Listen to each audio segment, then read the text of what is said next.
When a deadly ambush has shaken the quiet city of Coeur d'Alene, Idaho. Authorities confirm that a sniper deliberately started a wildfire and then opened fire on the firefighters who responded. The firefighters were killed, and a third is recovering. After surgery, the shooter, whose identity has not yet been made public, was found dead on Canfield Mountain hours later. The sequence began around 1:21 p.m. Sunday when dispatchers received a call about a brush fire on the east side of Canfield Mountain. Firefighters arrived on scene shortly after, but by 2 p.m., they reported shots being fired. Kootenai County Sheriff Bob Norris called it a total ambush, saying the responders did not have a chance. 03 within hours, over 300 officers from local, state, and federal agencies flooded the area. Using cell phone location data, they tracked a signal that hadn't moved since 3:16 p.m. at 7:40 p.m. A body and firearm were discovered on Canfield Mountain believed to be the attacker. A shelter-in-place order was lifted shortly afterward. Authorities believe more weapons may still be hidden in the terrain. For the firefighters' names have not been publicly released, but it's confirmed one served at Kootenai County Fire and Rescue, and the other with the Coeur d'Alene Fire Department.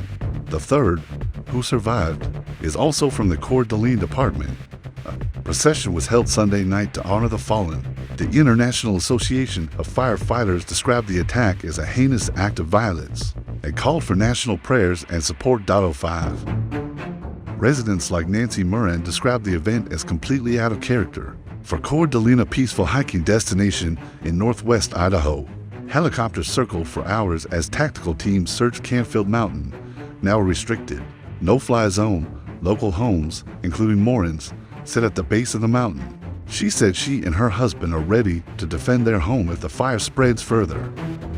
06 as of late Sunday night, the fire had grown to 20 acres. Firefighters remain on the ground to contain it. Investigators will begin a deeper search of the area once the fire is under control.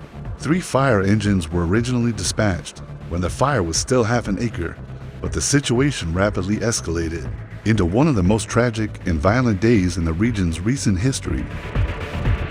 07 The FBI's Salt Lake City field office is actively assisting in the investigation.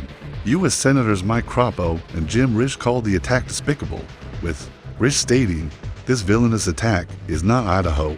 Homeland Security and Idaho GOP also released statements, emphasizing solidarity with first responders.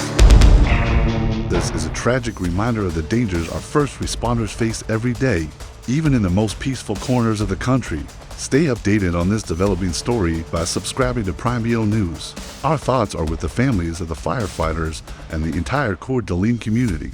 Comment below to share your thoughts or messages for the first responders.